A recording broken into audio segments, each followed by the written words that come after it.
Yes, is my screen visible for everyone? Once confirm. Yeah, bro. Okay.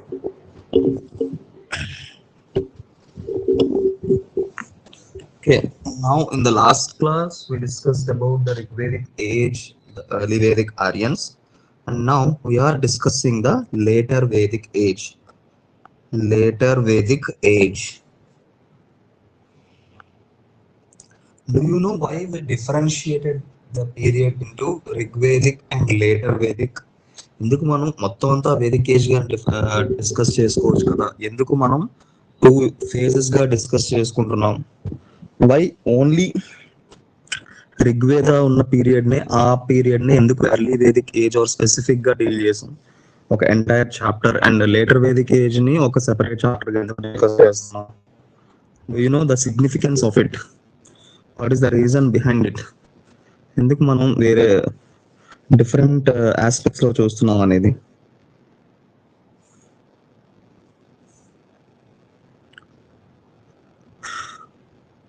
Yeah, anyone? ఎందుకు మనకి ఆ, ఈ రెండింటికి ఒక డిఫరెన్స్, వేరియేషన్ ఎందుకు ఉంది అనే ఐడియా ఎవరికైనా ఉన్నదా? See, the basic reason is Rigvedic age signifies the entry or the advent of Aryans into the subcontinent. Indian subcontinent కి వాళ్ళు రావడం, it is mostly of their own lifestyle. వాళ్ళు ఇంతకు ముందు సెంట్రల్ ఏషియా స్టెప్పీస్ లో ఎలా ఉండే వాళ్ళో వాళ్ళ లైఫ్ స్టైల్ ని ఇక్కడ కంటిన్యూ చేశారు. మెయిన్లీ పాస్టోరలిజం, వార్ఫేర్, వాళ్ళ ప్రాక్టీసెస్, వాళ్ళ బిలీఫ్స్, గాడ్స్ అలాగే ఉండేది.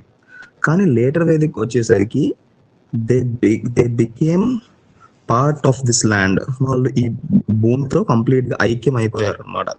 వాళ్ళ ల్యాండ్, కల్చర్ కానీ రిలీజియన్ కానీ completely rooted in this sub continent. And now they were essentially, they produced a new civilization within this subcontinent. So ఎన్నో న్యూ ఎలిమెంట్స్ అనేవి వచ్చాయి ఈ పీరియడ్ లో. Every aspect of their culture, of their age is influenced in this period. Rigvedic age కి later Vedic age కి complete transformation ఉంటుంది అనమాట. Political గా కానీ, ఎకనామికల్ గా కానీ, socially, religiously, even the population increased tremendously. ఎందుకు అని అంటే, comparatively the central Asia region is grasslands and it has a dry region అనమాట. డ్రై ల్యాండ్స్కేప్, ఎక్కువగా హిమాలయాస్, చైనీస్ లోని చాలా మౌంటైనియస్ టెరైన్ అనడం వల్ల చాలా ఉంటుంది. కంపారిటివ్లీ వీళ్ళు ఇండియన్ సబ్ కాంటినెంట్ కి రాగానే the Ganga plain facilitated large scale agriculture. ఏ అగ్రికల్చర్ అయితే వీళ్ళకి రిగ్వేదిక్ ఏజ్ లో ఫస్ట్ స్టార్ట్ అయిందో, ఎర్లీ చిన్న చిన్న రూడిమెంటరీ అగ్రికల్చర్ ఉండేదో, ఈ పీరియడ్ కి లేటర్ వేదిక్ ఏజ్ కి agricultural boom and economic shift అనేది జరిగింది. ఫ్రమ్ పాస్టోరలిజం టు అగ్రికల్చర్ లో వల్ల మార్పులు వచ్చాయి. సిమిలర్ గా మనం హరప్పన్ సివిలైజేషన్ లో చూసాం కదా, అగ్రికల్చర్ వల్ల అర్బనైజేషన్ పెరిగింది, స్టేట్ సిస్టమ్స్ డెవలప్ అయ్యాయి, ఒక అథారిటీ వచ్చింది, స్టేట్ కాంప్లెక్సిటీ పెరిగింది. అలాంటి డెవలప్మెంట్స్ మనం ఇక్కడ అబ్జర్వ్ చేస్తాం అన్నమాట. So the agricultural growth is essential for the rise of complex societies. Simple and tribal societies కూడా కాంప్లెక్స్ స్టేట్ సిస్టమ్స్ గా ఎవాల్వ్ అవ్వడానికి ఈ అగ్రికల్చరల్ రెవల్యూషన్ అనేది చాలా important. No this is a fair introduction for the later Vedic age, and now we are discussing the later Vedic age. So first things first, మనకు later Vedic age గురించి major గా ఎలా తెలుస్తుంది అని అంటే, through the sources. Already said that literary sources dominate the Vedic age. Vedic age లో మనకి ఎక్కువగా లిటరరీ సోర్సెస్ ఎక్కువగా దొరుకుతూ ఉంటాయి. మనకి ఎర్లీ వేదిక్ ఏజ్ లో ఇట్ ఈస్ లార్జ్లీ ద ఋగ్వేదలోనే మనకి ఎక్కువ ఇన్ఫర్మేషన్ అనేది తెలుస్తుంది. ఋగ్వేదిక్ హిమ్స్ బట్టి, ఆ సంహితలోని, బ్రాహ్మణాస్ లో ఉన్న ఇన్ఫర్మేషన్ బట్టి మనకు వాళ్ళ పొలిటికల్, సోషల్, రిలీజియస్ లైఫ్ తెలుస్తుంది. But if you come to the later Vedic age, later Vedic age వచ్చేసరికి వాళ్ళ రిసోర్సెస్ అనేది మల్టిప్లై అవుతాయి. They have several other sources apart from the major Rigveda composition తర్వాత ఈ లేటర్ వేదిక్ పీరియడ్ లో ఎక్కువగా బాగా పాపులర్ అయినవి Yajurveda, Samaveda and Atharvana Veda. See these all are part of the Vedic literature, వేద సాహిత్యంలో భాగమైనవి. కాకపోతే ఎర్లీ వేదిక్ ఏజ్ లో Rigveda is the predominant one, most popular and ఎక్కువగా ఉండేది ఋగ్వేద. ఆ ఋగ్వేద తర్వాత ఇవి లేటర్ గా డెవలప్ అయ్యాయి అనమాట. యజుర్వేద, సామవేద అండ్ అథర్వణ వేద ఇంప్రొవైజేషన్స్ డెవలప్ అయ్యాయి. వీటి డెవలప్మెంట్స్ అనేవి 1000 బీసీలో మనం డేట్ చేయొచ్చు. Around 1000 BC. These texts belong to 1000 BC. Already మనం వీటి గురించి డిస్కస్ చేస్తున్నాం. యజుర్వేద ఏం చెప్తుంది, సామవేద ఏం చెప్తుంది అండ్ అథర్వేద ఏం చెప్తుంది అనేది. Next, within this period we identify another important texts called sutra literature. Sutra literature. ఈ పీరియడ్ లోనే మనకి ఇంకొక ఇంపార్టెంట్ టెక్స్ట్స్ అనేవి డెవలప్ అయ్యాయి అనమాట. అంటే సొసైటీస్ ఎవాల్వ్ అవుతున్నాయి, కాంప్లెక్సిటీ పెరుగుతుంది, పీపుల్ కి లీజర్ టైం దొరికింది అని అంటే they are producing more works, literature develop అవుతుంది. ఇక్కడ వచ్చిన మేజర్ లిటరేచర్ ఏంటి అని అంటే సూత్ర లిటరేచర్ అంటారు. ఈ sutra literature it is not part of Vedic literature. Vedic literature మనం లాస్ట్ క్లాసెస్ లో చెప్పుకున్నాం కదా, ఆ వేదిక్ లిటరేచర్ కి దీనికి చాలా డిఫరెన్స్ ఉంది. అది Shruti, that is Shruti literature. This is sutra అని ఎందుకు అన్నారు అని అంటే మెయిన్లీ 3 టైప్స్ ఆఫ్ సూత్రాస్. సూత్రము అంటే it can say like an instruction, ఒక ఇన్స్ట్రక్షన్స్ లాంటివి అనమాట. So first sutra is Kalpasutra. Kalpasutra essentially talks about the yagna yagas, geometry, the construction of fire altars. మీకు ఎప్పుడైనా హోమాలు చేస్తుంటారు కదా, చండీ హోమం అని లేదా అతిరాత్ర హోమం అని, సోమయాగం అని. ఆ యాగాలకి రకరకాల అగ్నికుండలి వాడతారు, చాలా కాంప్లెక్స్ గా జరుగుతాయి అన్నమాట.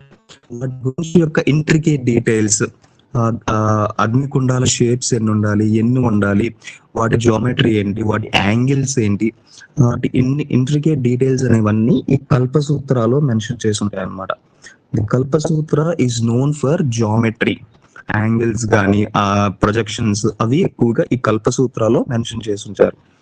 And this Kalpasutra is directly related to Yajurveda. ఎందుకంటే ఆల్రెడీ చెప్పుకున్నాం కదా, Yajurveda is the major text. It speaks about the performance of sacrifices. యజ్ఞయాగాల గురించి ఎక్కువగా వివరించేది యజుర్వేదం. ఆ యజుర్వేదంకి అసోసియేట్ అయిన టెక్స్టే కల్పసూత్ర. సో ఈ పీరియడ్ లో ఎందుకు ఈ టెక్స్ట్ ఇంతగా డెవలప్ అయింది ఏంటి అని అంటే, మనం ఎర్లీ వేదిక్ ఏజ్ లో సాక్రిఫైసెస్ చూసాం. అశ్వమేధ ఉంది, వాజపేయ ఉంది, రాజసూయ ఉంది. కానీ ఆ పీరియడ్ లో చాలా సింపుల్ గా జరిగేవి, ఎందుకంటే ఎలాబరేట్ రిచువల్స్, ఎలాబరేట్ సాక్రిఫైసెస్ లేవు. కానీ ఈ లేటర్ వేదిక్ ఏజ్ కి వచ్చేసరికి the complexity has increased, state systems emerged, రాజ్యాలు ఏర్పడ్డాయి, పెద్ద పెద్ద రాజులు ఏర్పడ్డారు. So they publicly celebrated large public sacrifices. అందరూ ఒక పెద్ద వేడుకలాగా, పెద్ద సెలబ్రేషన్ లా చేసేవాళ్ళు అనమాట. సో అంత కాంప్లెక్స్ సాక్రిఫైసెస్ చేయడానికి కొన్ని టెక్స్ట్స్ కావాలి. అలాంటి టెక్స్టే ఈ Kalpasutra.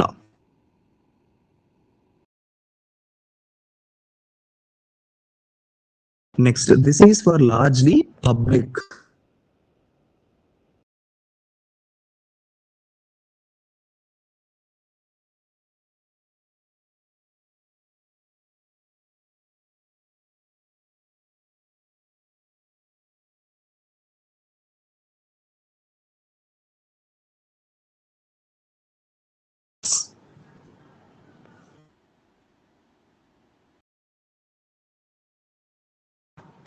Okay.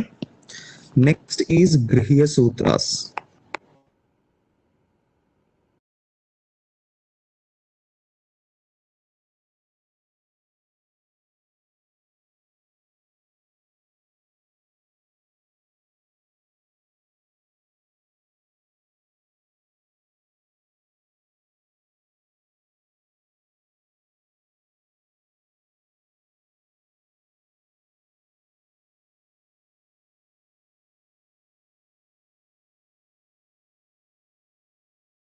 sir.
Oh sorry, voice రావట్లేదా?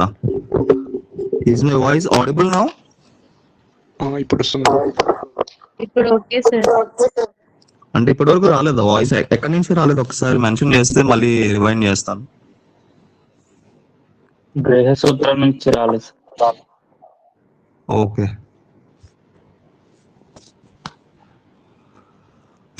Yeah okay. See yeah, first Kalpa Sutra అర్థమైంది కదా? Yes. Three types of sutras ఉంటాయి. సెకండ్ సూత్రాస్ వచ్చేసి గృహ్య సూత్రాస్. Grihya means house. గృహ్య సూత్రాస్ అంటే హౌస్ హోల్డ్ అన్నమాట. ఒక హౌస్ హోల్డర్ చేసే రెస్పాన్సిబిలిటీస్, అతను పాటించాల్సిన రూల్స్ ఏంటి, అతను ఫాలో అవ్వాల్సిన ప్రాక్టీసెస్ ఏంటి, అలాంటివన్నీ మెన్షన్ చేసే దాన్ని గృహ్య సూత్రాస్ అంటారు. ఎస్పెషల్ గా ఇప్పుడు ఏన్షియంట్ హౌస్ హోల్డ్స్ కానీ లేదంటే బ్రాహ్మణ్ హౌస్ హోల్డ్స్ లో కానీ నిత్యాగ్నిహోత్రం చేయాలి అని అంటారు. ఇంకొకటి సంధ్యావందనం చేయాలి అని అంటారు. చాలా పూజలు చేయాలి అని అంటారు. అలాగే house holder has several responsibilities. ఒక హౌస్ హోల్డర్ కి చాలా రెస్పాన్సిబిలిటీస్ ఉంటాయి అన్నమాట. ఆ రెస్పాన్సిబిలిటీస్ అన్ని మెన్షన్ చేసే టెక్స్ట్ ని గృహ్య సూత్రాస్ అంటారు. సింపుల్, గృహ్య సూత్రాస్ అంటే responsibilities of the house holder. Okay, next category of the text is ధర్మ సూత్రాస్.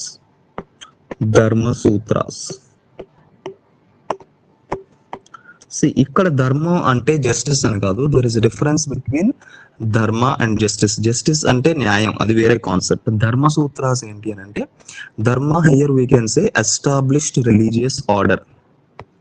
ధర్మ means established religious law and order. ఇక్కడ మెయిన్ ఏంటి అని అంటే, ఒక సొసైటీలో మనం ఉంటున్నప్పుడు ఆ సొసైటీ కొన్ని రూల్స్ ఉంటాయి. ఇప్పుడు మనకి ఎలాగైతే ఒక కాన్స్టిట్యూషన్ ఉందో అలాగే వాళ్ళ పీరియడ్ లో ధర్మ సూత్రాస్ అనేవి ఉండేవి అనమాట. They predict what is right, what is wrong, inheritance కానీ, మ్యారేజ్ కానీ, లేదా సివిల్ డిస్ప్యూట్స్ కానీ, ఇలా రకరకాల లీగల్ ఆస్పెక్ట్స్ లో వాళ్ళని గైడ్ చేసేది ఈ ధర్మ సూత్రాస్ అనేమన్నమాట. These are very important texts in that period. ఇవి ధర్మ సూత్రాస్ అంటారు, sutra literature. These are the three main types of sutra literature. Next, apart from these, వీటిల్లోనే చాలా సబ్ డివిజన్స్ ఉంటాయి. ఇప్పుడు కల్ప సూత్రాస్ లో we have another two types, the Shrauta sutras and Sulva sutras. ఈ శ్రౌత సూత్రాస్ అంటే kings perform చేసే అశ్వమేధ, రాజసూయ, దాని గురించి ఎక్కువగా చెప్తాయి.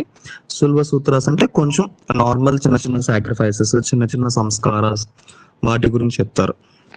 అలాగే ధర్మ సూత్రాస్ లో కూడా there are other texts called Dharmashastras. Dharmashastras అని ఉంటాయన్నమాట. These are nothing but the legal texts. ఈ ధర్మశాస్త్రాస్ కి చెందిన టెక్స్ట్సే Mitakshara and Dayabhaga. Mitakshara and Dayabhaga. These are the legal texts or legal codes which is followed by the Indians in the 18th century before the introduction of Indian Penal Code and the Civil Procedure Code. Britishers civil procedure code, Indian penal code introduce చేసే ముందు ఇండియాలో ఇవి follow అయ్యేవాళ్ళు అనమాట. మీటాక్షర and దయాభాగ ఈ Dharmashastras evolve అవుతూ మనం 18th century period లో వీటిని ఫాలో అయ్యేవాళ్ళం. ఇవి మేజర్ గా ఏంటి అని అంటే ఫ్యామిలీ రెస్పాన్సిబిలిటీస్ ఏంటి, ప్రాపర్టీ రైట్స్ గురించి, మ్యారేజ్ గురించి, institutions of family, marriage, divorce, ఇలా రకరకాలుగా స్లేవరీ గురించి, డిఫరెంట్ ఆస్పెక్ట్స్ గురించి ఈ లీగల్ కోడ్స్ మెన్షన్ చేసేవి. అందుకు ఇవి ఇంపార్టెంట్ అన్నమాట ఈ ధర్మశాస్త్రాస్ అనేవి. They are regulated by the kings. ఇక్కడ ఇంపార్టెంట్ ఏంటి అని అంటే కింగ్ ఏన్షియంట్ ఈ లేటర్ వేదిక్ ఆస్పెక్ట్ లో king is only the executive, he is not the legislature. మనకి ప్రెసెంట్ డే పాలిటీలో చెప్పాలంటే లెజిస్లేచర్ ఉంటుంది, ఎగ్జిక్యూటివ్ ఉంటుంది. Legislature is the one who makes the laws. కానీ ఇక్కడ the Brahmans are largely the ones who made the laws. Especially Manusmriti తీసుకున్నారు అనుకోండి, Manusmriti is created by మను. అంటే ఒక బ్రాహ్మణ ఆ మనుస్మృతి, ఆ లీగల్ టెక్స్ట్ ని తయారు చేస్తాడు, ఆ లాస్ అని ఫ్రేమ్ చేస్తాడు. కానీ దాన్ని ఎన్ఫోర్స్ చేసేది, దాన్ని ఎగ్జిక్యూట్ చేసేది కింగ్ అన్నమాట. King is only the executive. King is the executive, he is not the legislature. అంటే తన సొంతంగా కొత్త చట్టాలని, కొత్త ధర్మ లీగల్ కోడ్స్ ని క్రియేట్ చేయలేడు. బ్రాహ్మణ్స్ ఏవైతే చేశారో వాళ్ళని డీటెయిల్డ్ గా ఫాలో అయ్యేవాడు, వాళ్ళని ఎన్ఫోర్స్ చేసేవాళ్ళు. These are the different types of texts which developed in this later Vedic period. Okay, now let us coming to the later Vedic age. We discussed about the texts which developed in this period. మనం early Vedic age లో చెప్పుకున్నాం. First the Aryans, they started from Central Asia. One group went to Iraq, one group went to Turkey, one group to Syria, and one group entered Afghanistan, and from there to Sapta Sindhu region ki vacharu. Now they shifted further east, and now their main base became the Ganga plain. Fertile Ganga plain అనేది వాళ్ళ main base అయిందనమాట. ఇంతకు ముందు Indus river systems, Indus యొక్క tributaries లో ఎక్కువగా concentrate అయితే now they shifted further eastwards and they established. ఇప్పుడు వాళ్ళ మేజర్ ఏరియాని ఆర్యావర్త అని పిలవడం స్టార్ట్ చేశారు. ఇంతకు ముందు ఋగ్వేదాలో బ్రహ్మావర్త అనేవాళ్ళు కదా, the land between Yamuna and Sutlej. Yamuna నదికి సట్లజ్ నదికి మధ్యన ఉన్న ప్రాంతంలో నివసించే వాళ్ళు, అది వాళ్ళ యజ్ఞయాగాలకు అనువైన చోటుగా వాళ్ళు చెప్పుకున్నారు కదా బ్రహ్మావర్తం అని. ఇప్పుడు ఆ ప్లేస్ అనేది ఫర్దర్ ఈస్ట్ కి షిఫ్ట్ అయ్యి గంగా యమునా దోవాబ్ అయింది. The Ganga Yamuna Doab. This became the cradle of the later Vedic civilisation. Later Vedic developments అనేవి ఈ గంగా యమునా దోవాబ్ లో కాన్సన్ట్రేట్ అయ్యాయి. This they referred as Aryavarta. ఏమన్నారు? ఈ రీజియన్ ని ఆర్యావర్త అని మెన్షన్ చేశారు, ఆర్యావర్త అని మెన్షన్ చేశారు. And now here we need to know about other aspects. ఈ ఆర్యావర్త రీజియన్ కి స్ప్రెడ్ అయ్యారు కదా, అండ్ దేర్ ఎక్స్పాన్షన్ వాళ్ళు east word up to Bihar. Bihar region లోని గండక్ రివర్ వరకు కూడా వాళ్ళు ఎక్స్పాండ్ అయ్యారు అనమాట. They expanded up to Gandak river in the east. Gandak river in Bihar. Present Bihar లోని గండక్ రివర్ వరకు కూడా వాళ్ళు ఎక్స్పాండ్ అయ్యారు. ఎలా ఎక్స్పాండ్ అయ్యారు అని అంటే there is a story of Videha Madhava. Videha Madhava అనే కింగ్ శతపథ బ్రాహ్మణ.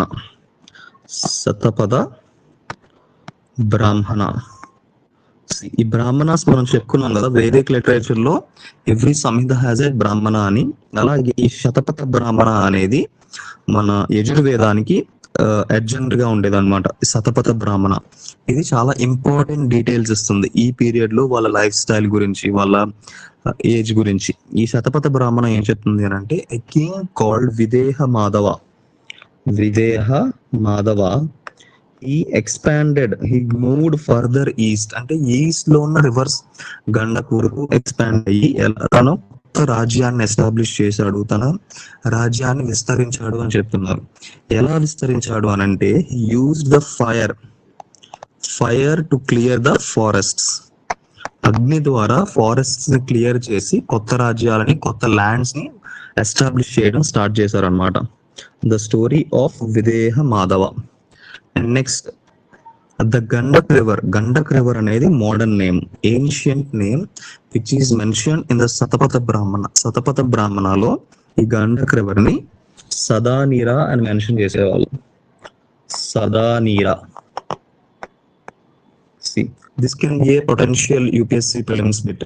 సింపుల్ గా ఎలా అడుగుతారంటే, సదానీరా అని ఇచ్చి ఆ టర్మ్ ఏంటి అని అడుగుతారు. You need to remember that Sadanira means the name of the Gandak river mentioned in the Shatapatha Brahmana in the later Vedic age regarding the expansion of the people. So ఇక్కడ మనం ఎక్స్పాన్షన్ అనేది east word observe చేస్తున్నాం. సప్త సింధు నుంచి the centre of activity shifted further east, the core of northern India. ఇప్పుడు ఏదైతే ఉత్తరప్రదేశ్, బీహార్, పంజాబ్, హర్యానా ఆ region ఉందో అది కోర్ రీజియన్ అయిందనమాట ఈ లేటర్ వేదిక్ ఏజ్ కి.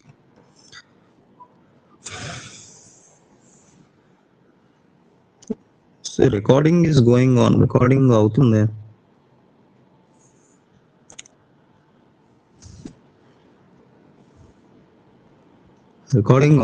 No problem. Okay, C.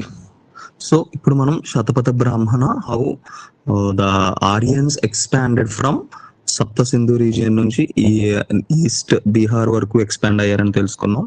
And also this time వాళ్ళ జియోగ్రాఫికల్ నాలెడ్జ్ కూడా ఎక్స్పాండ్ అయింది.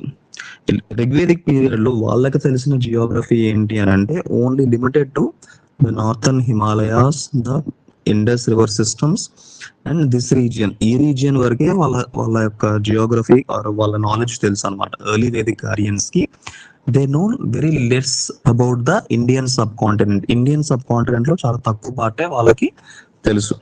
And by this time later Vedic period లో they knew much about this Indus or Indian subcontinent గురించి వాళ్ళు ఎక్కువగా information తెలిసింది. ఎంతవరకు అని అంటే, they knew about the western sea, Arabian sea గురించి తెలుసుకున్నారు, బే ఆఫ్ బెంగాల్ గురించి తెలుసుకున్నారు. They know how vast this land is. ఈ సబ్ కాంటినెంట్ అనేది ఎంత పెద్దదో వాళ్ళకి అర్థమైంది అనమాట. So such a vast region కి మనం వచ్చాము అనేది, they became more connected with the land. Okay, next now the political changes. ఈ వీటన్నింటికి ఇంత ఎక్స్పాన్షన్ కి, ఈ చేంజెస్ కి మెయిన్ కారణం ఏంటి అని అంటే, ద పొలిటికల్ స్ట్రక్చర్ transformed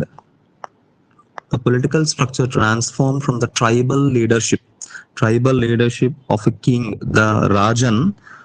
ఇంతకు ముందు ఇతన్ని ఎలక్ట్ చేసుకునే వాళ్ళు, పురోహితులు, సభా సమితి కలిపి ఎలక్ట్ చేసుకునేవారు. కానీ నౌ పాపులేషన్ ఇంక్రీజ్ అయ్యి వాళ్ళ డెవలప్మెంట్. సింపుల్ గా this tells the story of one thing, power. ఎప్పుడైతే ఒకడు పవర్ లోకి వచ్చాడో, he wants to remain and retain that power. ఆ పవర్ ని కంటిన్యూ చేద్దాం అనుకుంటాడు, తన తర్వాత తన ఫ్యామిలీకి తనకు కంటిన్యూ అవ్వాలని. సో ఆ విధంగా నెమ్మదిగా హెరిడిటరీ కింగ్షిప్ అనేది డెవలప్ అయింది. Initially he was elected, but gradually it became a monarchy అనేది ఎస్టాబ్లిష్ అయింది అనమాట. హెరిడిటరీ కింగ్షిప్ అనేది ఎస్టాబ్లిష్ అయింది. So there is only one king with the supreme powers. He has centralised authority. ఇంతకు ముందు అతనికి కంట్రోల్ చేయడానికి సభ ఉండేది, సమితి ఉండేది, విధాత ఉండేది, ఈ అసెంబ్లీస్ ఉండేవన్నమాట. But now the assemblies power is reduced. Do you know why? ఎందుకు అసెంబ్లీస్ పవర్ తగ్గింది అని అంటే, ఇప్పుడు 100 మందిలో ఒక లీడర్ ఉన్నప్పుడు ఆ 100 మంది ఆ లీడర్ని ఎఫెక్టివ్ గా కంట్రోల్ చేయగలరు. కానీ ఆ 100 మంది 10,000 మంది అయినప్పుడు ఆ 10,000 మంది డిస్ట్రిబ్యూట్ అయిపోతారు, ఒక్క సింగిల్ లాట్ లో ఉండరు. So the increase in population పెరిగే కొద్దీ ఆ కాంప్లెక్సిటీ కూడా పెరుగుతుంది అనమాట. యునైటెడ్ గా ఉండడం చాలా కష్టం. సో ఒక సింగిల్ అథారిటీ, ఒక సింగిల్ స్ట్రాంగ్ పర్సన్ ఉన్నాడంటే ఈ 10,000 మందిని కూడా చాలా బలంగా కంట్రోల్ చేయగలడు by dividing them, by dividing and creating differences among them, so he can ensure his strong authority. అందువల్ల మొనార్కీ అనేది బాగా ఎస్టాబ్లిష్ అయింది. Next, another very important development in this period in political terms is the significance of జన. ఇంతకు ముందు ఆ రాజన్ అనేవాడు people ని కంట్రోల్ చేసేవాడు. Rajan focused on the people earlier. జన, తన ట్రైబ్ ఎవరైతే ఉన్నారో వాళ్ళని కంట్రోల్ చేసేవాడు. వాళ్ళు ఒక దగ్గరికి వెళ్ళినా ఇంకొక దగ్గరికి వెళ్ళినా ఆ ప్రజల మీద కంట్రోల్ ఉండేది. But now the control shifted towards the territory, janapada. Now the king started claiming territory. ఈ పర్టికులర్ రాజ్యం నాది, ఓకే, ఇక్కడ ఈ బౌండరీస్ ఉన్న స్టేట్ నాది, ఇక్కడున్న ప్రజలందరూ నా మాట వినాలి, ఇది నా రాజ్యము, ఇది నా ఎస్టేట్ అని చెప్పుకునేటట్టు స్టార్ట్ అయింది అనమాట. ఇంతకు ముందు ఎప్పుడైతే వీళ్ళు వలసలో నోమాడిక్ పాస్టోరలిస్ట్ గా ఉన్నప్పుడు ప్రజల్ని కంట్రోల్ చేసేవాళ్ళు. బట్ వెన్ దే బికేమ్ అగ్రికల్చరలిస్ట్స్, ఎప్పుడైతే అగ్రికల్చరల్ వాళ్ళ మేజర్ ఎకనామిక్ ఫోర్స్ అయిందో, జనపద, పాపులేటెడ్ టెరిటరీ అనేది ఫర్మ్ గా ఎస్టాబ్లిష్ అయింది అనమాట. సో కింగ్ యొక్క బౌండరీస్ అనేవి క్లియర్ గా ఎస్టాబ్లిష్ చేయబడ్డాయి. వాళ్ళు ఎక్కడైతే ఏ ఏరియాలో అయితే వాళ్ళు వ్యవసాయం చేసేవాళ్ళు, వాళ్ళ గోవులు సంచరించేవి, వాళ్ళ కంట్రోల్ ఉండేదో ఆ రీజియన్ అంతా ఇది నాది అని ప్రొక్లెయిమ్ చేసుకోవడం స్టార్ట్ చేశారు. అందువల్ల janapadas, the settled communities emerged. ఒక particular geographical boundaries and agricultural base తో ఎమర్జ్ అయ్యాయి. So if you can clearly observe, Mahabharata has very detailed references regarding the later Vedic age. Later Vedic age ki Mahabharata ki chala references ఉంటాయి. Even some historians state that the Mahabharata war ఏదైతే ఉందో, they date the war to be around 956 BCE. అంటే ఇది ఒక rough estimation అన్నమాట. ఆ period లో యుద్ధం జరిగి ఉండొచ్చు అని వాళ్ళ ఎస్టిమేషన్. బట్ ఈ పురాణిక్ డేటా ప్రకారం, according to the Puranas, they date the Mahabharata war around 3000 BC. అంటే కలియుగ ఆ మెట్రిక్స్ బట్టి చూసి దాన్ని 3000 BC లో డేట్ చేస్తారు. బట్ మోడర్న్ హిస్టోరియన్స్ కొంచెం సైంటిఫిక్ గా వాళ్ళు చెప్పిన డేట్ ఏంటి అని అంటే అరౌండ్ 956 BC లో ఈ మహాభారత వార్ అనేది జరిగి ఉండొచ్చు అని వాళ్ళ క్యాలిక్యులేషన్స్ తో చెప్తున్నారు. They have their own merits and demerits. ఒక్కొక్క వాదనలో ఒక్కొక్కటి ఉంటుంది, దాని గురించి మనం పెద్దగా పట్టించుకోకర్లేదు. బట్ ఇంపార్టెంట్ ఏంటి అని అంటే, the Mahabharata has direct references about the important later Vedic changes.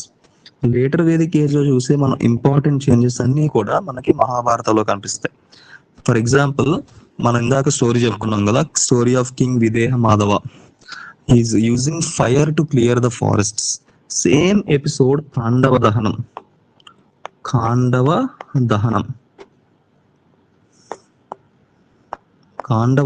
Episode ఉంటుంది కదా. The Pandavas in order to create their new capital, వాళ్ళ కొత్త రాజధాని అయిన ఇంద్రప్రస్థాన్ని క్రియేట్ చేయడానికి they cleared the forest of Khandava దహనం. కాండవ వనాన్ని ఫైర్ ద్వారా డిస్ట్రాయ్ చేసి అక్కడ ఇంద్రప్రస్థాన క్యాపిటల్ ని క్రియేట్ చేశారనమాట. This is direct reference to usage of fire for clearing the forests as mentioned in Shatapatha బ్రాహ్మణలో ఏదైతే విదేహ మాధవుడు ఫైర్ ని యూజ్ చేసి ఈస్ట్ బీహార్ వరకు ఎక్స్టెండ్ చేసుకున్నాడో, అలాగే ఇక్కడ పాండవులు ఈ కాండవ దహనం ద్వారా కొత్త రాజ్యాన్ని ఎస్టాబ్లిష్ చేసుకున్నారు అని చెప్తున్నాడు అనమాట. So Mahabharata has direct historical connection with the later Vedic period. Early Vedic period తో అంత డైరెక్ట్ కనెక్షన్ ఉండదు, కానీ పర్టికులర్ గా లేటర్ వేదిక్ ఏజ్ లో మనకి డైరెక్ట్ రిఫరెన్సెస్ ఉంటాయి. ఆ కింగ్డమ్స్ కానీ, ఎస్పెషల్లీ ఈ జనపదాస్ లో ఫస్ట్ ఎమర్జ్ అయిన ఫస్ట్ ఎస్టాబ్లిష్ అయిన kingdoms or states Kuru and Panchala. Kuru and Panchala. These are the first states to emerge during the later Vedic period. First ఈ states లోనే first monarchy అనేది develop అయింది. And these two are central to the Mahabharata story. Mahabharata story అంతా ఈ kingdoms చుట్టూనే తిరుగుతుంది, particularly the Kuru vamsha or Kuru clan. Okay, next as I have mentioned about the monarchy, hereditary monarchy. And ఇక్కడ one is ఎందుకు Rajan monarch గా ఎలా ఎదిగాడు అని అంటే, to ensure that he retains power. అంటే పవర్ అంతా తన దగ్గరే కేంద్రీకృతం అవ్వాలి, సెంట్రలైజ్డ్ అథారిటీగా ఉండాలి, for ever only his descendants or his family అని. So they created several new innovations and institutions to ensure that the power remained in their hands. వాళ్ళ చేతుల్లోనే అధికారం ఉండాలని వాళ్ళు ఏం చేశారు అని అంటే, they collaborated the king, the Rajan ఎవరైతే ఉన్నాడో బ్రాహ్మణ్స్, ఆ పురోహితులతో కొలాబరేట్ అయ్యి they established strong institutions and ideas to enforce మొనార్కీని బలమైన ఒక సిస్టమ్ గా ఎన్ఫోర్స్ చేయడానికి వాళ్ళు ఎస్టాబ్లిష్ చేసింది ఏంటి అని అంటే, the divine theory of kingship. King is ordained by the God, అంటే దేవుడే రాజుని స్థాపించాడు, రాజ్య వ్యవస్థను స్థాపించాడు, రాజే మనకి రక్షకుడు అనే ఒక బలమైన కాన్సెప్ట్ ని క్రియేట్ చేశారు to ensure that there is order and there is submission to the royal authority. అందుకు డివైన్ థియరీ ఆఫ్ కింగ్షిప్ అనేది బలవంతంగా ఎస్టాబ్లిష్ చేశారు. And next the kings perform large sacrifices. చెప్పుకున్నాం కదా, Ashvamedha, Rajasuya and Vajapeya. See, these are very large public sacrifices which are performed by the kings to ensure that they have the divine legitimacy to rule the people. ప్రజల్ని పాలించడానికి, ఆ టెరిటరీని control చేయడానికి వీళ్ళు religious గా empowered అని చెప్పుకోవడానికి ఈ సాక్రిఫైసెస్ అనేవి చాలా పెద్ద లెవెల్లో క్రియేట్ చేసేవాళ్ళు అనమాట, to showcase there power and authority on the people. And also in this process ఈ మొనార్క్స్ ఏం చేసేవాళ్ళు అని అంటే, వాళ్ళ సిస్టమ్ చాలా ఫర్మ్ గా ఎస్టాబ్లిష్ అవడానికి హెరిడిటరీ సక్సెషన్, అంటే తన వారసులే రాజులుగా అవ్వాలి అని, దాన్ని primogeniture means the eldest son of the king would be the crown prince. ఎవరైతే రాజుకి ఎల్డెస్ట్ సన్ ఉంటాడో వాడు క్రౌన్ ప్రిన్స్ అవుతాడు, వాడు నెక్స్ట్ కింగ్ అవుతాడు అనేది ఈ సిస్టమ్ ని ఎస్టాబ్లిష్ చేశారు.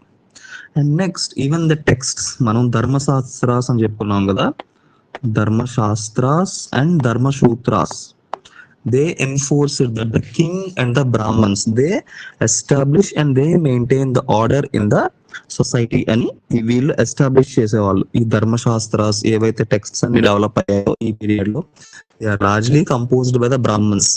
So to ensure order in the society, they stated that the king enforces dharma. King with the help of the brahman enforces dharma and order in the society. So వాళ్ళు ఈ system ని చాలా strong గా project చేయడం వల్ల kingship are monarchy అనేది చాలా firm గా ఇండియాలో ఎస్టాబ్లిష్ అయింది. there is absolute concentration of power in the king. King చేతులు అన్ని పవర్స్ ఉండేవి, కానీ కింగ్షిప్ ని ఎందుకు సపోర్ట్ చేసేవాళ్ళు, మొనార్కీని ఎందుకు సపోర్ట్ చేసేవాళ్ళు అని అంటే, without king, without state there would be anarchy, అరాచకం ఉంటుందన్నమాట. అరాచకం అండ్ డిజార్డర్ కన్నా ఈ అథారిటీ అనేది చాలా important. If you take recent examples like Bangladesh and Nepal, having a prime minister, having a leader is problematic, but without any government is chaos. మొత్తం నాశనం అయిపోతుంది, కేఓస్ లోకి వెళ్ళిపోతుంది అనమాట. ఇప్పుడు బంగ్లాదేశ్ కానీ నేపాల్ కానీ you can observe, government is a necessary evil, but it should be there to ensure order in the society. సొసైటీలో ఒక ఆర్డర్ ఉండాలంటే గవర్నమెంట్ అనేది చాలా ఇంపార్టెంట్ అన్నమాట. So in that period the form of government which they established is monarchy. మొనార్కీని చాలా strong గా establish చేశారు through the systems like divine theory of kingship, through large sacrifices, పెద్ద పెద్ద సాక్రిఫైసెస్ పర్ఫామ్ చేయడం, హెరిడిటరీ సక్సెషన్ ఎన్ఫోర్స్ చేయడం, and through they have elaborate officials to support the monarch. Elaborate officials, bureaucracy అనేది బాగా develop అయిందనమాట. Bureaucracy developed to support kings, to support the monarchs, to enforce their authority. వాళ్ళ అథారిటీని enforce చేయడానికి bureaucracy అనేది develop అయింది. మనం ఏదైతే ఎర్లీ వేదిక్ ఏజ్ లో రత్నన్స్ గురించి చూసుకున్నాం కదా, purohita, senani, gramani and vrajapati. Now they became more crystallised and more powerful. They became the most trusted lieutenants of the king. Simple గా ఇప్పుడు మనం ఎగ్జాంపుల్ తీసుకుంటే, prime minister consider him as a king and his cabinet, his council of ministers or his ratnins. ఆ రత్నిన్స్ అతన్ని support చేసేవాళ్ళు అనమాట. అతను తీసుకునే ఏ యాక్టివిటీలో అయినా అతన్ని సపోర్ట్ చేసేవాళ్ళు. వాళ్ళలో మెయిన్ ద పురోహిత. ఎందుకు ఆ పురోహిత ఎందుకు అని అంటే, he guided the king in religious and educational matters. Religious కానీ, ఎడ్యుకేషన్ కానీ, లీగల్ టెక్స్ట్స్ గురించి, ధర్మ, ఈ ఆస్పెక్ట్స్ అన్నిటిలో అతన్ని సపోర్ట్ చేసింది ఈ పురోహిత. కాబట్టి అతనికి చాలా ఎక్కువ ప్రిఫరెన్స్ ఉండేది. అతని తర్వాత senani, the military commander. Next mahishi, the chief queen. మనం ఎర్లీ వేదిక్ ఏజ్ లో కూడా చూసాం కదా, queen directly participating in the political affairs. And as I said, yuvaraja. Yuvaraja ఎందుకు అని అంటే, to enforce there is continuity in the administration. Next generation కూడా administration అలవాటు అవ్వాలి అని yuvaraja, the crown prince, is included in his core team so that there is continuity. Next రక్షణ్, the royal body guard. The king's security is very important. ఎందుకనంటే if you have absolute power tends to corrupt people. So always there will be chance to dethrone the king. A king ని attack చేయడానికి, king ని dethrone చేయడానికి ఎప్పుడు attacks ఉంటాయి. So అతన్ని protect చేయడానికి they have a separate bodyguards like Rakshan. And similarly there is another official called Gavikartana. Gavikartana అతని యొక్క మేజర్ రెస్పాన్సిబిలిటీ ఏంటి అని అంటే, ఫారెస్ట్స్, ఈ ఫారెస్ట్ రిసోర్సెస్ వాటిని సూపర్వైజ్ చేసేవాడు అనమాట. So they have a strong officials to support the Kings, the monarch.